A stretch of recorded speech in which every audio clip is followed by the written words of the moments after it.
Euzubillahimineşşeytanirracim. Bismillahirrahmanirrahim.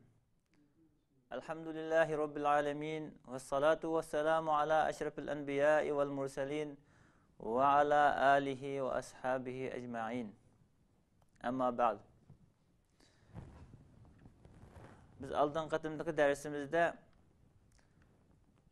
sandın süpet muhim degan temada ders kılgan. Bu dersimizde sandın süpetinin muhimligi, yani Müslümanның pişiq, keraklik, yaramlıq adam bulup yetilishi üçün nima-nimaning lazımligi, bu haqda söz qildik.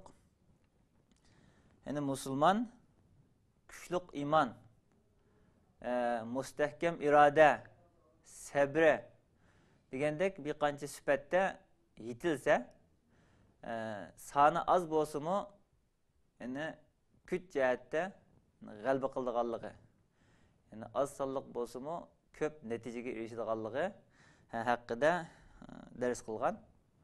Buningga bir qancha misollarni berildi. O'z vaqtida Payg'ambar sallallohu alayhi vasallamninki, yani sahobalar bilan, yani sani az bo'lsa-mu 13 yil ta'lim tarbiya bilan ruhiy jihatdan ma'naviyati o'sib bitilgani uchun, to'liqlangani uchun, yani imoniy tarafdan kuchlik iroda, mustahkamlik, sabr degandek nurg'un taraflardan to'liq yetishgan bo'lg'achqa, soni az bo'lsa-mu, uningki g'alaba qilganligi, odamninki yetilishda, yani ma'naviyati, ruhiy tarafi eng muhim o'rinda turganligi, onunğa qo'shilib jismoniy jihatdami eng kuchlik, yetarlik, sog'lom, qaddi-qomatlik bo'lsa, texmi obdan bo'lganligi, bu haqda dars qilgan. Yani bo'lsa, yani musulmon her jihatdan, ma'naviy tarafdan boy degandek sifatlar bilan yetilishi bilan birga, uningki jismoniy tarafdanmi to'liq yetilgan bo'lsa, uning bilan qo'shilib sonimi yetarlik ko'p bo'lsa, shunda layoqatlik musulmon her yerda, her jihatdan, her tarafdan, yani Allah'ның yordami bilan g'alaba qilganligi bayon qilindi. Onun uchun buningda, yani sondan sifat muhimligini, yani eng birinchi darajada turdigini ma'naviyatning kuchli bo'lishi. Qag'iniga jism sal yetarsiz bo'lsa-mu, ma'naviyatning, yani imonning, irodaning, sabrning, yani kuchli yetilgan bo'lishi muhim bo'lganligi so'zlandi. Onun bilan birga unga bir qancha misol deb o'tdik. Demak, yani bugungi kunda kishilar soni ko'p, xuddi tan sog'lomligi, qaddi-qomati shunday yetilgan bo'lsa-mu, ammo ma'naviyati kam bo'lgani uchun, buningki imoniy jihatda nuqson bo'lgani uchun, yani to'liq yetilmaganligi uchun har yerda g'alaba qilolmay pashallikka uchraganligi bu misol bilan bayon qilindi. Bugungi darsimizda endi musulmonninki shundaq, yani yaramliq, sifatlik, pishiq, puxta yetilishi bilan birga, shundaq yetilgan musulmonning qildigan ishidimi, yani nayte sifatlik, sortliq, puxta, mustahkam bo'lishining lozimligi, yani qildigan ishninki qanday bo'lsa, uningki mustahkam, o'nimlik, foydali bo'lganligi, musulmonninki shunda puxta ish qilganligi haqida ders qilinadi. Dersimizde, yani ihson degan bir kelimeninki ma'nosida to'xtalamiz. Qur'oni Karimda kelgan nurg'un ihson kelimasi bor. Ondan boshqa hadislarda kelgan, yani buning ma'nosi nima degan bo'ldi? musulmonninki qildigan ishida bu ihson degan ma'noga to'g'ri layoqatlik yani ish qilishi mushu haqda dars qilinadi. Bu haqda yani ihson degan Peygamber Aleyhisselam'ın bir sözü var bu yerda. Euzubillahimineşşeytanirracim. Bismillahirrahmanirrahim. İnnallâhe yuhibbu minel amili izâ amile ey yuhsin. Yani yaxshi ish qilgan ish qilguvchi bir musulmon ishni eng puxta qilish, eng pishiq qilish. Yani mushundaq pishiq, puxta, yaramliq, natijalik ish qildigan ish qilguvchini Allah subhanahu wa ta'ala yaxshi ko'rdi. Bo'lgandan keyin biz Allohga yani yaxshi ko'riladigan kishi bo'lishimiz uchun biz ishni nihoyatda puxta, nihoyatda natijalik, yaxshi ixlos bilan qilishimiz lozimligi chiqadi.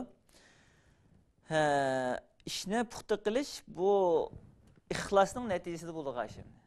Qanchadan qancha xolislik, yani Alloh rizosi maqsad qilingan xolis niyat, uningga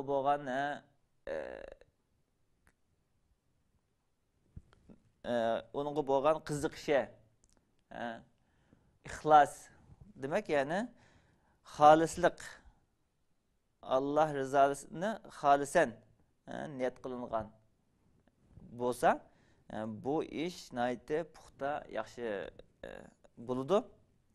Bunda kişini Allah subhanahu wa ta'ala yaxshi ko'rdi. Qur'oni Karimda kelgan oyatlar var bunun misaliga. Bismillahirrahmanirrahim. Vattabi'u ahsana ma unzila ilaykum min rabbikum. Yani Allah subhanahu wa ta'aladan tushirilgan. Yani kalamullahning ahsiniga erishing. Demak, yani Allah subhanahu wa ta'aladan tushirilgan nurg'un kitoblar bor. Uning ichidan Qur'oni Karim uning eng ahsini. Buningga erishinglar demakchi. Yani nurg'un yaxshi so'z bor. Boshdan oxir yaxshi so'z bor. Shuningki eng yaxshisini oldi qatorda turib, yani uningki eng nimasini muhim bo'lganini birinci oranda durup erişiş. Ondan başka ayette mi yani febeşşir ibadillezine yestemi'unel kavle feyettebi'un ahsene. Yani Müslümanınki sübtini bayan kılındı bir yerde. Müslümanın yani gapni anlaydı, bununki en yaxşısına erişidi. Demek yani baştan ahir bo'lgan yaxshi bir gap bo'lsa, uningki eng yaxshisini tepib mushuningga bo'ldir erishidi. Bu yerda har qanday gapni anglab baqing degan gap emas, yani yaxshi gap. Başdan ahirisi yaxshi bo'lmagan kompartiyasining yoki kommunizmning yoki bir batil egalarininki so'zlari bo'lsa, uning hech qanday bir yaxshi gap chiqmaydi. Uning bir erishadigan yaxshi yer bo'lmaydi. Yani başdan ahir yaxshi bo'lganninki, yaxshi bo'lgan so'zning eng yaxshisini tutib, bunga ching amal qiling degan gap. Yine başka ayetler kelgili vajadilhum billati hi ahsan. Ve la testevil hasenatu ve las sayyi'a idfa' billati hi ahsan. Yani har qandaq bir ishninki qarshiligiga sen uningdan yaxshiroq bilan yandırgan, qaytırgan. Yani yamanlık, yaxshilik beraber emas. Yani yamanlıkni yaxshilik bilan qaytırgan, qarshiligini. Yaxshilikni uningdan bakroq yaxshilik bilan qaytırgan. Bizning Uyg'ur urf odatida bir so'z bor. Bizning ustozlarimiz deb bergan bizga. Yaxshilikqa yaxshilik har kishining ishi, yomonlikqa yaxshilik har kishining ishi degan bir temsil var ekan.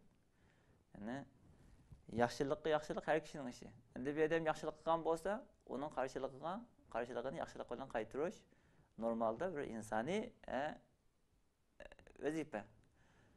Ammo bir kishidan yomonlik kelgan bo'lsa, uni yaxshilik bilan dafi qilish, rad qilish bu er kishining ishi demak, ya'ni musulmonning, haqiqiy musulmonning odati bunda bo'lishi lozim demoqchi.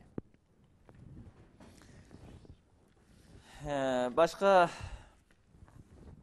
oyatlar bor, ya'ni ihson to'g'risida, ya'ni ishni puxta qilish, bek yaxshi qilish. Ahsan, hasan deyiladi u arabcha kalimada. Ahsan, hasan. Hasan degani ya'ni yaxshi ish, ahsan degani uningki eng yaxshisi degan ma'noda. Sur Tabarakda shunda kelgan, allazi xalaqal mauta val hayata liyabluwakum ayyukum ahsanu amala. Yani Allah subhanahu wa ta'ala sizlarni imtihon qilish uchun yaratdi. Hayotni, o'limni yaratdi, sizlarni sinab ko'rish uchun. Sizlarning qaysinglar yaxshi ish qiluvchi? Sizlarning qaysinglar yaxshi ish qiladi? Uning uchun imtihon uchun sizlarni o'limni, hayotni yaratdi. Demak, ya'ni bu yerda yaxshi ish qilish. O har qanday yaxshi emas, ya'ni yaxshiniki eng yaxshisini qilish, bek pishiq qilish degan bu haqdagi Alloh subhanahu va taoloninki tashabbuslari. Yani meşhur hadiste kelgilik Cibril aleyhisselam sahabalığa din öğretmek için Peygamber aleyhisselamdan sual soğan kişi olup kelgen vaqtda İslam degan nima, iman degan nima deb so'rab kelib, yani ihson degan nima degan vaqtda Peygamber aleyhisselam unga javob berib nima degan? El-ihsan en ta'budallaha ke'annaka tarah, fa in lam takun tarah fa innahu yarak. Yani sen Allah subhanahu wa ta'ala'ni xuddi ko'rib turgandek ibodat qilishing bu ihson. Sen Allah subhanahu wa ta'ala'ni ko'rmasang gerçi Allah subhanahu wa ta'ala seni ko'rib turdi. Sen mushundaq o'ylab, mushuni his qilib turib ibodat qilsang, yani Allah subhanahu wa ta'ala'ni ko'rib turib ibodat qilgandek bo'ladi. Buningda xushu xudu bo'ladi. Shuning bilan ibodat maqbul darajasida bo'ladi.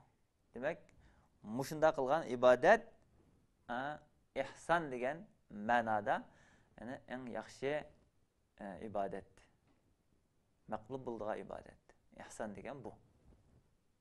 Alloh subhanahu va taoloni ko'rib turgandek ibodat qilgan ibodat deganda, uningda yana boshqa shibhi, boshqa bir narsalar, dunyolik ya boshqa narsalar uningga alishib qolmaydi. Bu bak xolis bo'ladi. Bunda bo'lgani ya'ni ihson deyiladi.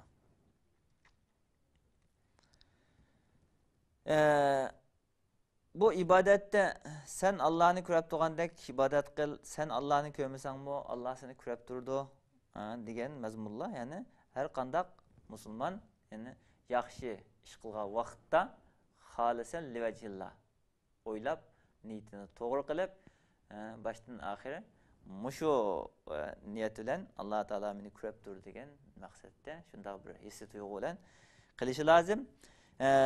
Bu haqda Araytallazi surasida shunday kelgilik Fawailul lil musallin allazina hum an salatihim sahun allazina hum yuraun. Yani vayl bo'lsin, yani vayl azab namoz o'quvchilarga bo'lsin ki ular nima namozidan g'ofil.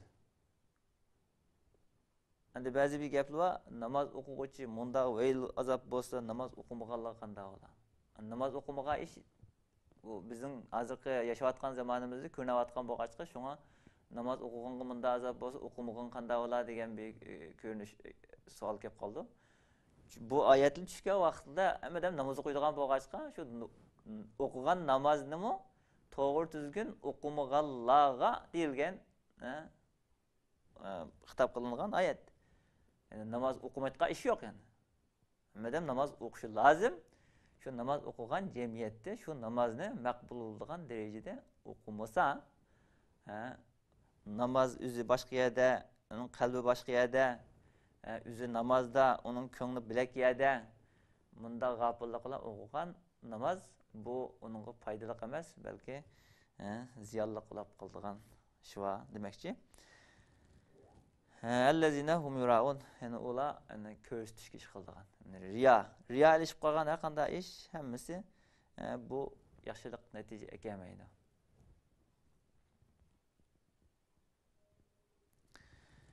Bu yani üzü namazı tutsa kallısı başka yerde buluş degan bu Allah subhanahu wa ta'ala'nınki yani bunda namazlınınki makbul bo'lmaydiganligi yani makbul bo'lishi uchun yani o'zini tug'an bo'lsa namoz tug'an bo'lsa o'zini namozda his qilish alloh subhanahu wa ta'alani eslab turib qilish degan bu tashabbuslar yani bu amirlar bo'lgan ekan yani buningga rioya qilmay namoz qilganlarga vayl halokatlik degan oyatning mazmuni. Endi bugungi kunda o'zi boshqa, kallasi boshqa ish qildigan, o'zi ibodatda bo'lgan, uning aqli dunyoda bo'lgan, bunda bir ishli bakchi qilib ketgachki, u musulmonlar supatsiz bo'lib qoldi-ku boshda. Shunda odamlar namoz o'qisimi, namozda turgandek emas, uning aqli boshqa yerda bo'lib qolgan ish. Buningga turkchada bir misol bor ekan. Bir imom iqtido qilib namoz o'qiyotgan bir kishi namoz 3 rakat qilib qolibdi ekan. 3 rakatda namoz salom berib o'tib qolibdi imom. Birisi qo'pab namoz 3 rakat qilib qoldi. Desa, "Qanday bilding buni?" deganda, "Men 4 yerda do'konim bordi, har rakatda mening hisobini qildim. 3-chi do'konning hisobini qilib bo'lishim salom berib o'tib qollar." degan bir gap bor ekan. Demak, yana o'zi namozda tursa-mu, yani kallasi hisobotda, dunyoning mashg'ulotida bo'lib qolganga keltirilgan bir misol ekan bu. Yani bunga o'xshash misollar ko'p bor. Bu haqiqatda, yani amaliyotda bo'lgan ish bo'lmasa-mu, ammo bunga o'xshatgan ish jiq yani. Payg'ambar sallallohu alayhi vasallam ro'za tutqichi haqida bir hadis so'zlagan. Men lem yeda qavla zur vel amel bih feleyse lillahi hace fi en yeda ta'amahu ve şerabahu. Yani bir kişi ro'za tutdi, o yaman gapni, yaman ishni terk etmeydi. Unda qilgan kishininki ro'zasida hech qanday bir unum natija yo'q. Alloh subhanahu va taoloninki bunda ro'zaga ehtiyoji yo'q. Yani o fakat taamni terk etken, ichimlikni terk etkendan boshqa hech ish yo'q. Yani hech qanday foydasi yo'q. Bu shu och qolgandan boshqa ish yo'q. Yine başka hadis var. Rubba saimin leyse lahu min siyamihi illal ju'. Bazı bir bölük ro'za tutgan adamlar var. Onun da şu aç qilishdan boshqa ish yo'q. Demek yani şunda qablık tatib ro'za tutdi, ama o ro'zaninki savob natijasi yo'q. Rubba qaimin leyse lahu min qiyamihi illa sihar. Hadisin ahirida. Yani bir qism kechida qo'pab tahajjud o'qiydigan, ibodat qiladigan kishilar var. O kishiga shu uyqusiz qolganlikdan boshqa ish yo'q. Demak, yani buningki qilgan ishida savob natija yo'q. Nima ishqa? Yani bu ish ixlos bilan bo'lmagani uchun, buningga riyo ilishib qolgani uchun yoki ibodat qilsa-mu, bu o'zi ibodat qilgan holda, ammo o'zininki ma'naviyati boshqa bir holda. Bunda bo'lgani uchun bu ishlari maqbul bo'lmaydi, buning savob natijasi bo'lmaydi. Shuning uchun bu kishilarning qilgan ishi bagajlab ketadi deb dedi. Buningga o'xshash bu payg'ambar alayhisalom bu hadisda shunday misolladi. Arabchada bir misollar bor ekan. Shunda riyoga qilgan. Ikki odam bir yerga ketib borar ekan. Bir odamninki zuha namozi o'qib, chash namozi deydi Uyg'urchada. Kun chiqqandan keyin o'qiydigan 2 rakat namoz. Shunda namoz o'qib bo'lgandan ko'rgandan keyin bilsa, "Mashallah, madam zuha namozi o'qiyotibdi, chash namozi o'qiyotibdi." desa, endi birisi qo'pab, "Manma deganda kechidan tahajjud o'qigandim." desa, u birisi qo'pab, "Manma aqanda bo'lsa, ro'zaga niyat qilyaptim ekan, nafl ro'zaga." degan mundaq bir misollar bor ekan. Demak, yani bugungi kunda eng oddiysi o'zining shaxsiy qilgan ibodatini boshqa odamga anglatqisi kelib qolgan bir tabiatli varmidi ba'zi bir qism odamni buningda ixlosni yo'q qilib qo'ygan. Ixlos yo'q bo'lgandan keyin bu yerda ahsanul amal ya'ni ahsan ihson degan gap yo'q. Shuning bilan bu qilgan ishida hech qanday natija ko'rolmaydi. Undan boshqami ya'ni ixlosni yo'q qilib qo'ydigan nurg'un ishlar bor. Bu ishdan bugungi kungi musulmonlar bo'libmi? Xoli emas. Nerede bir yaxshi ish bo'lsa, nerede bir yaxshi ish qilingan bo'lsa, shuning egisi mendim deydigan. Shuni oshkorlig'isi keldigan. Ya'ni qilgan yaxshi ishni boshqa odamga uqtirmasa tura olmaydigan. Hatto ba'zi bir so'rovlarda bunda bir ish yaxshi ish qilinibdi ekan, nayt yaxshi qilibdi ekan, buni qilgan odam, kim qilgan bo'lsa Alloh rozi bo'lsin deb deyilsa, ya'ni shu ishning egisi mendim degisi kelib, ya'ni hech bo'lmaganda o ishning maslahatini men bergan yoki men yo'l ko'rsatgan deganga o'xshash bir qo'rqidan shu ishga o'zininki billi bo'lganligini yoki shu ishni meningmi nasibam botdi deganlikni shunda qilganligini o'zini uqtirish uchun ayda bir gapni qo'shib qo'ydigan bir ishlar. Bu yashagan jamiyatimizda bor ishlar. Demak, bunda ishlardan diqqat qilish lozim. Davomli ya'ni yaxshi ish qilamiz, keyindan ya minnatni qilamiz yoki uning xolisligini yo'q qo'ydigan bir ish qilamiz yoki ishni qilishning oldida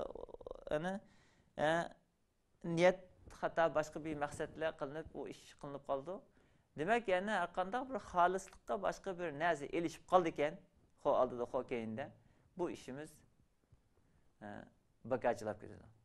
Buni shunday qilganda qilamiz, axirida foydalanmagan tijoratchiga o'xshash. Shunda ko'kramlik do'konni ochib savdo-sotiq qilgan, axirida hech foydalanmagan bir odam bor dunyolik ishlardan.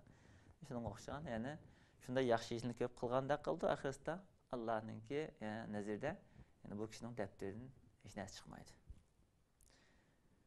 Alloh subhanahu va taolo oyatda shunda deydi ekan: "Va ma umiru illa liya'budullaha mukhlisina lahu-d-din hunafa." Yani insanlar Allah'a halis ibadet kılışka buyuruldu. Onu bunu birle kuşap şirk ibadet kılış emas, halis Allah'a, Allah'ın yalğız bilgen halda kılgan işinin hemmesini Allah üçün kılış.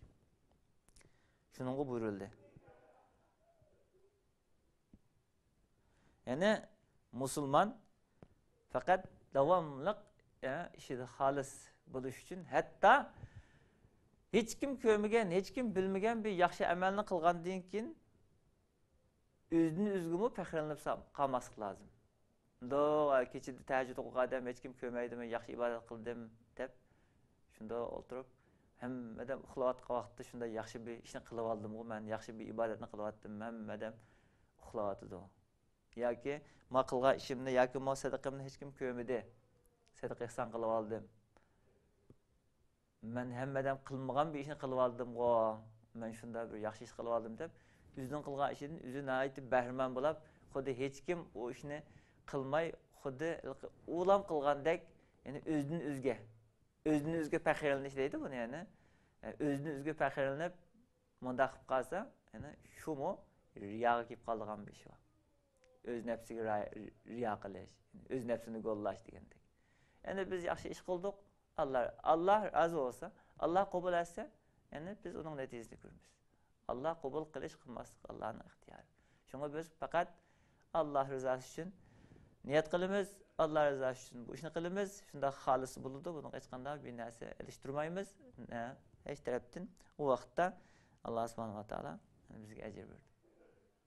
Bunun ecirini beğenmeyi kalsın biz Allah'a mühinde kılış mecburiyetim battı, ben mühinde kıldım. Dep Allah'ınki hükmüge razı bulduğun şekilde. Bunda bu vakitte biz bu işinki savabını alalayımız, bunun neticesi yani kürelayımız.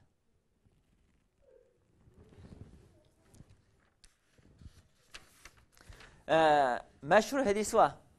Peygamber sallallahu aleyhi ve sellem'nin İnnemel a'malu bin niyat ve innema likulli imrin ma nawa. Femen kanat hicratuhu ila Allah ve Rasulih fe hicratuhu ila Allah ve Rasulih. ومن كانت هجرته إلى دنيا يصيبها أو امرأة yetezevvecuha fe hicratuhu ila ma hacere ileyhi. Yani hicret hakkında kelgen bu hadis. Her kandak amelle niyet bilen. Her kandak kişi kanda nime niyet bilen bir iş kılgan bolsa şu niyetiga karta onunki neticesi mukafatı var. Niyeti de dünyalıkını irade kılgan bolsa yoki bu hicret kılgan hicreti de dünyalıkını maksat kılgan bolsa onun gıytıdı. Yoki bu hicreti de ayal kişini maksat kılgan bolsa toy kılışını onun gıytıdı. Yani nemege hicret kılgan bolsa o depterge yazıldı. Yani bu söz bir kişininki Mekke'de bir ayalını toy kılmakçı olup, o ayal sen Müslüman bulup Medine'ye barsan toy kılma, bolmasa toy kılmayma dep bunu şart kılgandan keyin şu ayalını toy kılış için Medine'ye hicret kılıp bağan bir kişidinki hakkında sözlengen bir hadis bu Peygamber Aleyhisselam'ın. Yani bir ayalını toy kılmak için şu niyeti bilen hicret kılgan bolsa, şunu toy kılıdı, bes. Yani şu netice gidiyor. Yani toy kılıp algan boldu. Ama hicret kılganның Peygamber Aleyhisselam bilen dost buluş, birge buluş degen ma savapını alanmaydı. Bunun okşay bu hicret hakkında nurgun işli vardı. Bizim bu şu bugün gündemde hicret dep ötende hicret dolkunu çıktı. Çet elge çıqqanlığımda aytı jık bu hicret dolkunu bilen. Bütün adam hicretga teşebbüs kıldıgan. Hicret perz, hicret kılmak lazım. Küfür diyarda yaşaş kılmaydı degen okşaş bu qaraşlı aytı bir zor bir dolkun bulup ketdi. Bizning vatanimiz küfür diyarı emas, bizning vatan asıl musulmanning vatani o. Şarkı Türkistan musulman diyarı. Kafirdeki besevleşten küfür diyarı olmaydı. Aslında bizning vatanimizni Xitoyga tashlab berib hech joyga ketishga bo'lmaydi. Falastinni Yahudiylik besava vaqtida alimlardan birisi Falastinliklar hicret qilish lazım debdiken, bütün alimlar qarshi reddiya qilib uningga Falastindan hech kim hicret qilish bo'lmaydi, hicret qilish haram. Sening yurtingda boshqa bir kafir besib olsa, uning qo'yib berib, u yerdan chiqib ketish deydigan bir gap yo'q. Şuna bu Xitoy kafirlar bizning yurtimizga kelib besib oldi, uni Xitoyga qo'yib berib, bu yerga ketishga bo'lmaydi. Asli hicret yaşagan yer müşterek olup kalsa hem kafirning asli yeri hem musulmanning yeri yaşayotgan. O yerde musulmanga sıkıntı olup ani hicret yolu koyulgan aslında. Mekke'de müşrikler, musulmanlar ortak yaşaydigan bir hemmesininki to'g'ilgan bir toprak yerdi o. O yerden yaşaş imkanı bo'lmay Medine'ye hicret kılgan. Bizim vatanning meselesi bunga o'xshamaydi. Endi hicret kılganlar qipti. Bu meselege jiq kirmaymiz. Endi hicret kılganның niyetiga vaqa bo'ldi endi bu savap neticeler.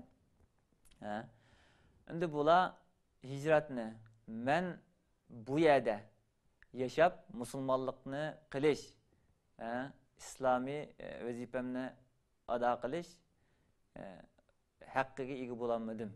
Men buni erkin yerde qilay. İbadetimni, islomiy hareketimni erkin yerde qilay. Bir, İslamiyetimni çiң tutay başka yerde, qılıp yerde. Bu bir.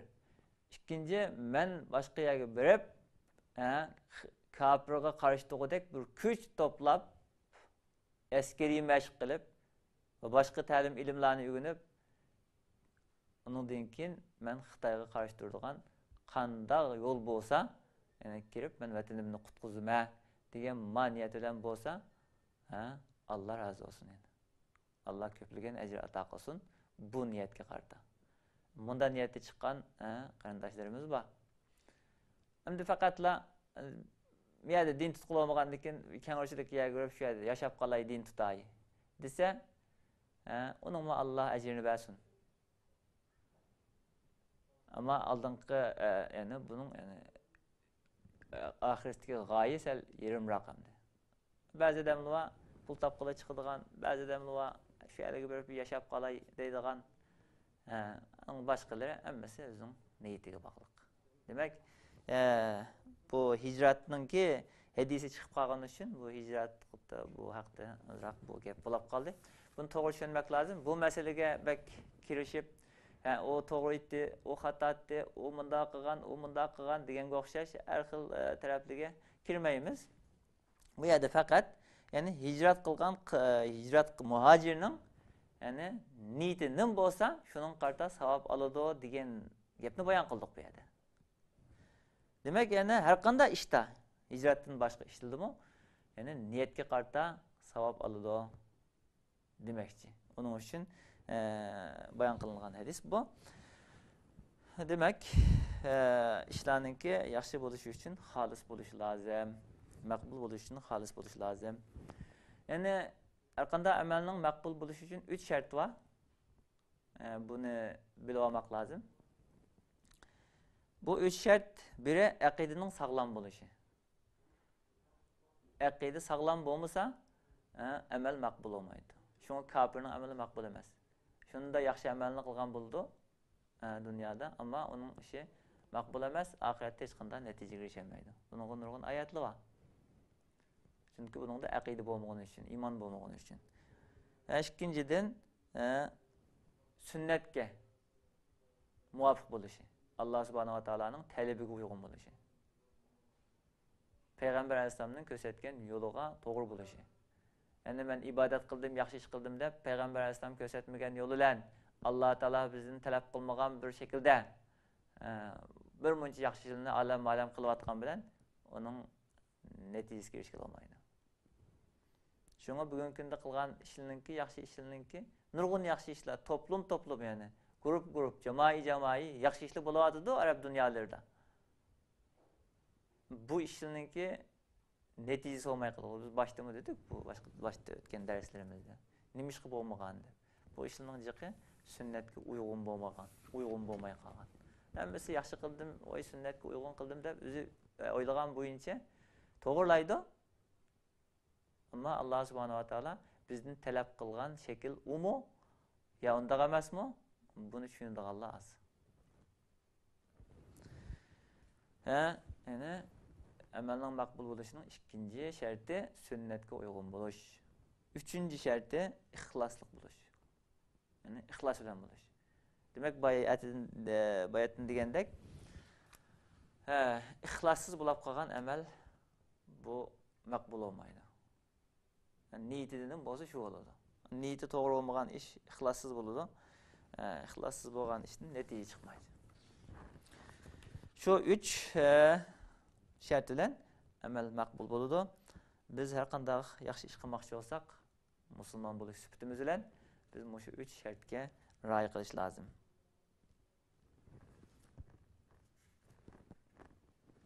Payg'ambar sallallohu alayhi vasallam oz vaqt, oz umr ichida shunda nurg'unlagan yaxshi ish, ya'ni millionlagan, milliardlagan ya'ni musulmonlar yashab o'tdi, yashayotdi. Endi mushularninki qilgan ishining hammasi Payg'ambar alayhisolamga mansub. Demak, ya'ni Payg'ambar sallallohu alayhi vasallamninki izi bilan qilgan Payg'ambar alayhisolam 13 yil Makka da yashadi, 10 yil Madinada yashadi, 23 yil jarayonida bu islom dinini to'liq holda, to'liq yaxshi bir shaklda yetkazdi. Shu 23 yillik xizmati jarayonida qilayotgan ishninki natijasi hala hozirga qadar dunyoning har yerida musulmonlar yashayotdi. Endi oz vaqtda, ya'ni yaxshi ishni puxta qilish bilan nurg'un natijaga erishgan bo'lgan ishlar jiq. Bundaqa ishni nurg'un odamlar qilgan. Ya'ni qisqa umrda nurg'un yaxshi ish qilib, nurg'un yaxshi natijalarni barliqqa keltirgan kishilar bor. Bunun boshqa sahobalar, masalan, Payg'ambar alayhisolamdan keyin Abu Bakr roziyallohu anhu 2 yil ichida qilgan ishlari, Hazrat Umar roziyallohu anhuninki 10 yil ichida qilgan ishlari, nurg'un fatihlarni Arabning atrofidagi Paris imperatorligi, Rum imperatorligi hammani islom doirasiga kirgizib, hammasini islomga da'vo qilib, islom dinini shuncha keng ko'lamda atrofga taqatdi. 10 yil ichida qilgan nurg'un xizmatlar. Biz 10 yil, 30 yil, hatta 100 yil yashab o'tgan nurg'un odamlar hech qanday bir ahamiyatsiz, hech qilgan ish yo'q. Demak, az umrda nurg'un yaxshi ish qilish fursatiga Alloh nasib qilsa, ya'ni yaxshi ishlarni qilib bo'ldi. O sahabadan keyin o'tgan, Umayyning davrida o'tgan yaxshi ish qilgan kishi Umar ibn Abdul Aziz deb bir kishi o'tgan. Umayylar podshohlik zamonasida yani islom zamonasi yani eng avvalgi davr. Demak yani 4 xalifadan keyin podshohlik davri kelgan. Shu podshohlik davrining o'rtada o'tgan kishi 2,5 yil ichida nurg'un yaxshi ishlarni qilib, yani islom jo'grafiyasida, islom dunyosida bo'ldi. Islom xilofati xizmati bilan hatta yani kishilarning turmush bayoshatligi aytdi keng ko'lamda bo'lishi bilan sadaqa ihsonni og'il adam qolmagan degan rivoyatlar bor. Tarixda shunda yozilgan. Yani bu kishi 2,5 yil ichida shunda keng ko'lamda adolat yurgizgan. Bu adolatdan chiqqan natija yani. Bu yaxshi ish. Undan boshqa nurg'un olimning qilgan xizmatlari bor. İmam Şafii rahmetullahiga o'xshash, İmam Nevaviga o'xshash, az yashagan ömürde nurg'un ishlarni qilgan İmam Muhammad al-G'azaliga o'xshash, Abu Hamid al-G'azaliga o'xshash. Undan boshqa nurg'un imomlar o'tdi, nurg'un olimlar o'tdi. Ibn Taymiya, Ibn Qayyim, Jawziy, Shatibi desek isim chiq bu yerda tafsir olimlari va Suyuti, Dehlavi, Shavkani deganga o'xshash. Bu olimlar az muddat ichida, az ömürde nurg'un yaxshi ishlarni qilgan. Demak, yani shunda ishni puxta qilgani uchun bu ishlar hatto hozirga qadar musulmonlarga foydali natija ko'ryapti. Natija bo'lgan. Yangi zamonda yashagan, o'sha 100 yil oldida yashagan olimlardan, da'vatchilardan ba'zi mashhur kishilar bor. Masalan, buningdan deb o'taylik. Yani yaqin zamon bu jamiyat islom xalifaligi yiqilib, Osmonlar xilofatidan keyin hech qanday bir yaxshi ishlar bo'lmamadi ular. Hammadan bunda olib ketdi, bunda ketaverami deb umidsizlansak bo'lmaydi. Nurg'un yaxshi odamlar chiqqan, nurg'un yaxshi xizmatlarni qildi islom dunyosida. Ammo hokimiyat darajaga yetib bo'lolmay davomlashyapti. Yaxshi ishlar bilan shular. Bulardan ba'zi misolga yaraydigan kishilar, masalan, yangi zamonda o'tgan da'vatchilardan Hasan Bannaga o'xshash, Sayyid Qutbga o'xshash Ikhwan Muslim jamoatini paydo qilib qo'ygan. Bilimiz ko'rdik, yani Misrda hokimiyatga chiqib 1 yilda tushib ketib qoldi. Kafirninki nacharlik bilan.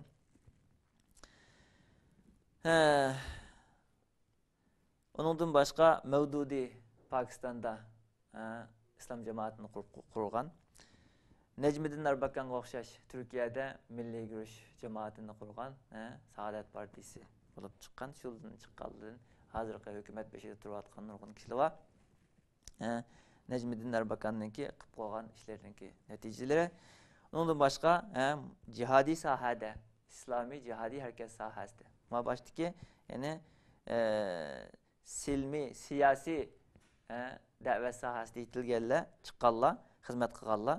Ammo jihodiy harakatda xizmat qilganlar mujohidlardan Sheyx Ahmad Yasinga o'xshash Falastindagi Hamas partiyasi, Hamas tashkilotininki bosh quruvchilaridan Abdullah Azamga o'xshash Afg'onistondagi ruslarga qarshi jihodiy harakatda bosh qo'mondon bo'lgan kishilardan ya'ni bizga o'rnak bo'la oladigan, misol bo'la oladigan yangi zamondagi kishilardan nurg'un kishilar bor.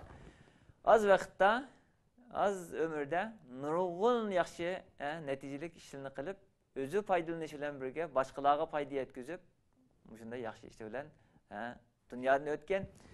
Demak, biz shu kishilarningki qilgan yaxshi ishlarini biz o'zimizga namuna qilib, o'rnak qilib, yaxshi yetilsak, az vaqtda nurg'un ishni qilib biz umidvor bo'lish, ya'ni az bo'lsaqmi g'alabaga erisha olamiz degan, ya'ni sifatli yetilish, yaramliq odam bo'lish, kerakli odam bo'lish haqida davomli izlanib, biz men qanday qilsam, ya'ni kerakli, yaramliq, ishga yaraydigan odam bo'lma, shunda bir yaramliq musulmon bo'lma degandek davomli bunga tirishchanlik qilish lozim. Mening bo'g'inim shu.